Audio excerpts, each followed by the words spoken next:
brutal. El pibe de 12 años golpeó a su maestra. Le fracturó la mandíbula.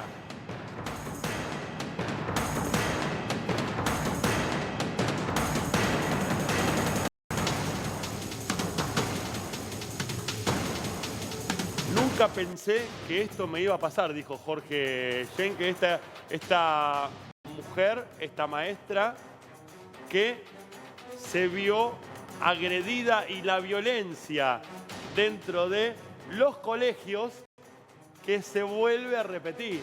Exactamente, esto es lo que se repite en forma diaria, y más aún en el conurbano bonaerense, en las escuelas estatales, donde tenemos chicos que tienen un alto grado de violencia, que agreden a sus pares, pero también algunos que agreden a los docentes que cotidianamente le dan clase. Bueno, esto sucede, está judicializado. Como habíamos hablado en el bloque anterior con el tema de la violencia entre los compañeros a la salida o entrada a las escuelas, acá también tomó intervención el Ministerio de Seguridad y el Ministerio de Educación de la provincia de Buenos Aires. Se confeccionó un sumario administrativo, se puso al menor a disposición del gabinete psicopedagógico del establecimiento, como así también del gabinete de profesionales que corresponden a la región, a la jurisdicción donde este chico concurre, para paliar esta situación de violencia que viene desde el núcleo familiar y desemboca en lo que es el núcleo escolar, tanto sea con la docente en este caso en particular como con sus compañeros, Leo. Esto está judicializado, esto está tomó intervención administrativa, te vuelvo a decir, el Ministerio de Seguridad por la cuestión del delito que se da y el Ministerio de Educación por una cuestión administrativa netamente interna. Pero bueno, a consecuencia de esto se está haciendo un seguimiento y se está dándole contención tanto sea a este menor como a ese grupo familiar. Jorge, te sumo, ojo que acá la imputación es lesiones y se va a investigar de qué dimensión son las lesiones que tuvo la maestra, ¿no? Si son inhabilitantes o no. Y acá también se pone en tela de juicio el régimen de imputabilidad de los menores.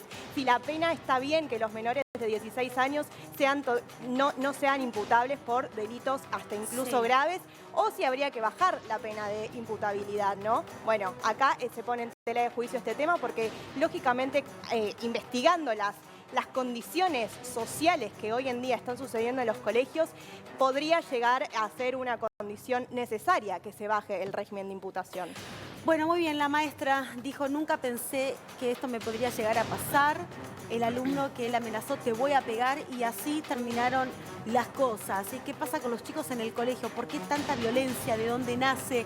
Esto es en el núcleo familiar, en la casa, y lo trasladan al colegio. ¿Qué pasa con las instituciones también, que muchas veces suelen escaparse ciertas situaciones? Lo vemos hace un momento nada más con esta pelea de alumnas a escasos metros del colegio, y ahora con este alumno que le pega a la maestra. Vamos a darle la bienvenida que la tenemos por comunicación, a Sol Rivera. Ella es psicóloga, para hablar un poquito y charlar qué pasa con los chicos, qué pasa, por qué tanta violencia. Sol, ¿cómo estás? Buenos días. Gracias por atendernos. ¿Cómo están? Buenos días. Hola, Sol. Gracias, hola a todos, buenos días. Gracias, Sol, por atendernos. Bueno, primero preguntarte qué pasa con los chicos en los colegios, sobre todo, como dos situaciones que acabamos de ver, pero la violencia nace en casa, es en la sociedad, es en la calle, lo que transmiten, son las redes sociales. Uno ya no sabe a dónde apuntar para tratar de disminuir o contener, si se quiere, a estos chicos que llevan toda la violencia a las escuelas. Sí. Mira, es todo eso junto, ¿no? Cuando vemos una situación de violencia escolar, que hoy es muy común, digo, estos casos que son lamentables se ven de distintas maneras con distintos contenidos, pero donde está la violencia como en primer plano, ¿no? Como protagonista, es reflejo, por supuesto, de una sociedad violenta, en donde se plasma en el contexto más cotidiano del niño, que es la escuela, el colegio. Y también debemos analizar, bueno, la bioindividualidad de ese niño, cómo está creciendo, la familia y el entorno escolar en sí, ¿no? ¿Cuáles son los desencadenantes posibles que pueden contribuir? Por ejemplo, el bullying, por ejemplo, situaciones que esté promoviendo dentro del colegio que no estén favoreciendo. Nunca es un solo factor. Siempre necesitamos analizarlo multifactorialmente y empezar a ver, bueno, cómo trabajamos sistémicamente para que ese niño que está en construcción de cómo canalizar sus emociones, de cómo aprender a salir de la reacción para elegir Sol, y cómo generar esa educación. Sí. Sol, ahora, ¿qué pasa con la capacitación a los docentes? ¿Falta capacitación en las escuelas? Porque estamos viendo que las medidas preventivas, por ejemplo, una situación de bullying, no es controlado en los colegios, o si es controlado es en los casos menores, ¿no? No se da siempre. ¿Qué pasa con las medidas preventivas y qué pasa con la capacitación de estos docentes? Mira, yo hoy por hoy en la currícula escolar, después lo que ocurre en cada colegio es un mundo aparte, ¿no? En la currícula hay mucho dentro del programa de lo que implica gestión emocional, resolución de conflictos, comunicación y cómo gestionar esos momentos. Lo que ocurre acá, y esto es una apreciación más personal desde la clínica, es que lo urgente a veces tapa lo importante. Entonces, cuando tenemos contextos sociales de mucha urgencia, por ejemplo, situaciones en donde no alcanza el dinero para que esos niños estén nutridos o para que paguen su colectivo para llegar a tiempo, cuando hay paros, cuando hay otras situaciones de urgencia en relación a las necesidades básicas, lo primero que no se atiende son este tipo de cuestiones.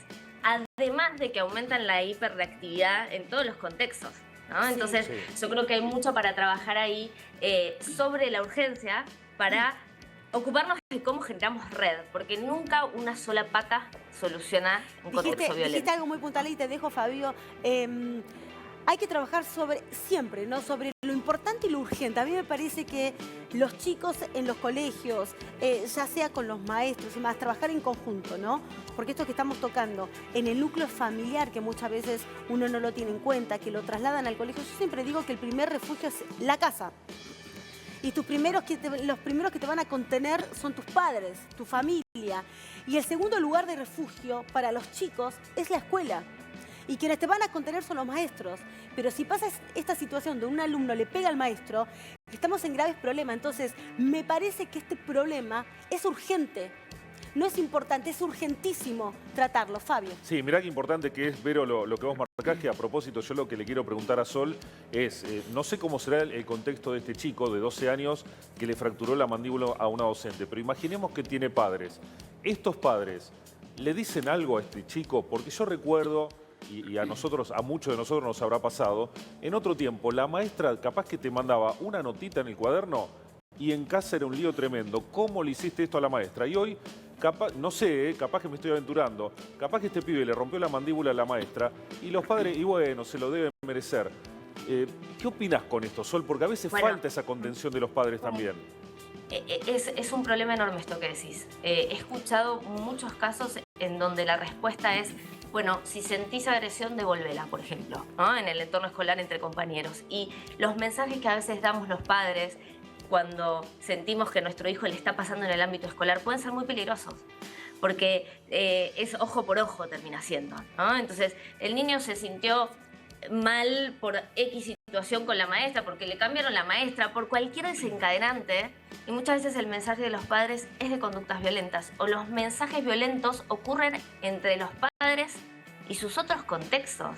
No nos olvidemos que el niño se está construyendo, está observando para ver cómo reaccionar frente a ciertas situaciones, ¿no? Héctor Gagliardi, gran escritor, gran poeta, gran recitador argentino, tiene un recitador, el más famoso de todos a la maestra, que es La Maestra, que en un momento dice, pero una vez se enfermó y mandaron la suplente, que enseñaba diferente y hasta usted nos trató, y nosotros, qué sé yo, sería mejor maestra, pero fieles a la nuestra declaramos el boicot. Digo, esto que en su momento era un boicot, y que en su momento, incluso cuando nosotros teníamos algún problema con el docente o llegaba la mala nota, nuestros padres nos decían, algo habrás hecho, ¿sí? Algo seguramente hiciste para que el docente considere esto. El docente siempre tenía la razón, más allá de que después quizás nuestros padres tengan una reunión con el docente de la cual nosotros no nos enterábamos y probablemente la visión sea diferente. Pero para nosotros siempre la razón la tenía el docente. No es de ahora esto. Estamos hablando ya de... Yo entre el año 96 y 2003 trabajé de preceptor en una escuela en Villa Gobernador Galvez, en mi ciudad. Y ya en ese momento, estamos hablando de hace casi, ¿cuánto? Casi 30 años, chicos. Ponele. Casi 30 años. Ya en ese momento, la temática empezaba a cambiar. Ya los padres venían venían a recriminarte lo que Sí. vos le decías al hijo. Y ya empezaba a cambiar incluso desde las autoridades. Te decían, no, porque el adolescente hay que tenerlo en cuenta, no se puede sancionar, basta de las amonestaciones. Eso, ahí quiero Digo, llegar yo. Hubo un punto indudablemente de enseñanza, porque la sanción en la escuela es como la cárcel en la vida. Sí, la sanción es, che, mirá que hiciste esto mal y por tal motivo tenés esta consecuencia. No tiene que haber un cuadro de enseñanza desde ese lugar y es responsabilidad de todos, no solamente del sistema educativo, sino también de las familias. Por supuesto. A ver, los límites contienen. En cualquier contexto social, el límite claro contiene. Y cuando no hay reglas y no hay consecuencias frente a esas reglas, no hay límites. Entonces no contiene, ¿no? Como en el agua en el vaso que se derrama. Entonces el adolescente pide límites cuando transgrede, porque Sol. pide ser contenido. Sol, entonces, ¿crees que medidas disciplinarias más duras podrían dar solución a este problema? O lo que estábamos mencionando antes, quizás bajar la edad de imputabilidad en los menores. Mira, yo no puedo hablar en términos legales. Sí te puedo decir que el límite no tiene por qué no tener excepciones y siempre hay una individualidad en cada caso, porque cada uno es único, diferente y distinto. Sí es importante que las reglas sean claras, porque cuando las reglas son difusas y no se sabe qué está bien o está mal, ese niño crece en un contexto en donde haga lo que haga, no importa, porque no sé lo que está bien o está mal Sol. moralmente hablando. Sol, buen día, Jorge te saluda. Buen día. Desde el punto de vista de la psicología, tanto sea a un infante que va al jardín o al preescolar, a un niño que va a la primaria o a un adolescente o preadolescente que va al secundario. Es bueno que tenga un régimen disciplinario, por lo menos que vaya de menor a mayor, para por lo menos ir guiándolo en la vida y que no se vaya descarrilando, para que cuando llegue a esa adolescencia o preadolescencia tengamos una persona que medianamente tenga incorporado las conductas o el comportamiento social y de esa forma no perderlo en el ámbito delictual o perderlo en el ámbito social en la vida. ¿Es valedero llevar esa práctica desde por lo menos el jardín al preescolar, desde la parte más chiquita, con algún, no sé si la palabra es premio y castigo, pero algo que le pueda marcar un camino al niño que más adelante será un joven y un adolescente? Por supuesto, es fundamental y es necesario. Ese niño está aprendiendo cómo hacerse cargo de su vida en sus distintos dominios de posibilidad. Entonces, psicológicamente nosotros trabajamos esto de cómo a cada edad se le puede brindar responsabilidades al niño. Es decir, hay cosas a las cuales no puede responder y no tiene la libertad para hacerlo ni la capacidad, pero hay cosas que sí. Entonces, ver dónde podemos empezar a trabajar la responsabilidad en ese niño que va deviniendo ya luego en adolescente. Y sobre todo, ¿saben cómo lo decimos nosotros en psicología? Ustedes dijeron una palabra muy importante que es consecuencias. Más que castigo, es entender que lo que nosotros hacemos tiene consecuencias. Y cuando somos conscientes de eso, podemos elegir con mayor libertad qué hacer saliendo del terreno reactivo. ¿Sí? Sol, en este caso puntual, siempre que un chico reacciona de esta manera, un alumno, no importa la edad, y le pega a su maestra, primero que lo advierte, o sea que es consciente de la amenaza que está propinando, y luego ejecuta esa acción. Este chico siempre vive violencia en su entorno, digo, en su casa, o no necesariamente tiene que nacer en el núcleo familiar. Le pueden pasar otras cosas que quizás en el establecimiento no lo percataron, no se dieron cuenta. ¿Se pudo evitar? ¿No se puede evitar? En este caso puntual y en muchos otros casos donde los chicos también reaccionan muy mal ante algún llamado de atención del maestro. Es súper importante tu pregunta porque no es lineal. Siempre solemos pensar, si ese niño es violento, está en un contexto violento. Y no, muchas veces no es así. Lo que tenemos que pensar es que nuestras reacciones, y las reacciones del niño por ende, siempre hablan de necesidades no satisfechas. Lo que tenemos que preguntarnos es qué le está pasando a este niño que no lo está pudiendo expresar de otra manera. Bien. Sea muchas veces un entorno violento, por supuesto, porque los chicos aprenden por imitación, o sea otras cuestiones, un duelo no realizado, situaciones cuando son adolescentes, situaciones de desamores, el no poder hablar con mis padres de una angustia que tengo, el sentirme solo, sola. Digo, pueden ocurrir un montón de cosas, no es lineal, ¿sí? Lo que tenemos que mirar es qué necesitó ese chico durante un tiempo para que desencadene, y no fue satisfecho, por supuesto, para que desencadene... Perdón, Sol, perdón. Yo los escucho, chicos. Perdón, sí, quiero hacer una pregunta más acá. Yo los escucho y está todo bien y entiendo la psicología y todo esto. Ahora, para una persona, y le quiero preguntar a Fabio qué piensa de esto. Para una persona que le rompe la cara a otra con total impunidad, yo quiero la cárcel. A mí no me importa la edad que tenga, yo quiero la cárcel. Digo, no sé cuántos años tiene este pibe, 15, 12, 13, no sé cuánto 12. tiene, pero 12 si tiene años. 12 años, si tiene la conciencia suficiente para romperle la cara a una docente que tendrá seguramente que después ir en el futuro llevando todo esto, recuperación, que tiene que paliar, digo, dolores, quizás hasta cirugías. Yo quiero la cárcel para una persona. ¿Sí, Fabio, qué pensás? Sí, mira, Leo, la verdad, vos sabés muy bien cuál es mi pensamiento, sobre todo con este tipo de delitos, y para mí, en este caso, un chico que tiene 12 años, que le puede romper la mandíbula a una docente, el día de mañana puede ser un delincuente, si no se lo va marcando el camino de lo que tiene que ser una vida decente, de laburo, de estudio. Para mí en eso no hay tranza. A este chico hay que encarrilarlo, porque si le rompe la mandíbula a una docente con 12 años, yo no me quiero imaginar dentro de 2, 3 años... ¿Qué le depara para el futuro, ¿Qué no? le depara para el futuro? Exacto. Entonces? Y muchos pueden decir, no, pero chico, hay que entenderlo.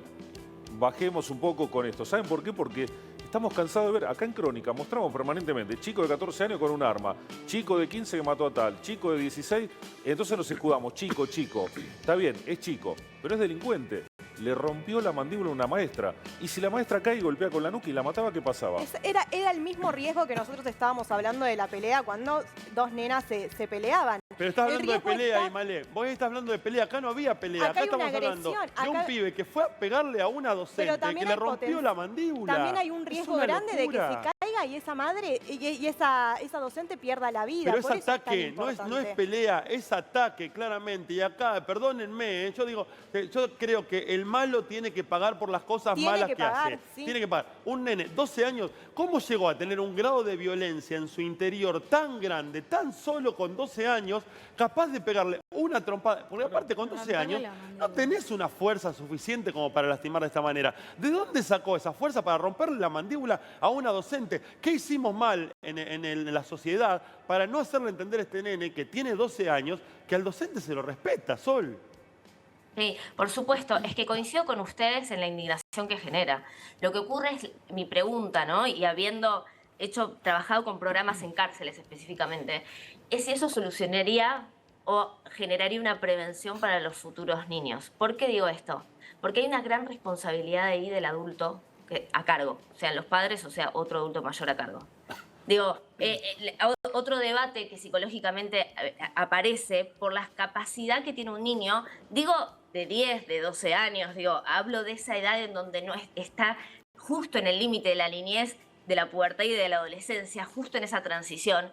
La pregunta es si podemos hacer cargo a ese niño en sus facultades ejecutivas, ¿sí?, de los actos que está cometiendo, o bien los adultos a cargo son más responsables que él mismo para responder a este tipo de situaciones. No sé si me explico, ¿no? Sí, totalmente. Creo que ahí hay un debate social de dónde está la responsabilidad verdadera de ese accionar. Y creo que es mucho más macro que ese niño en particular que está en plena construcción, ¿sí? Totalmente. Sol Rivera, psicóloga, muchísimas gracias por estar esta mañana con nosotros tratando un tema que preocupa y hay que ocuparse justamente. Te mandamos un beso enorme. Gracias, como siempre es un placer charlar con vos.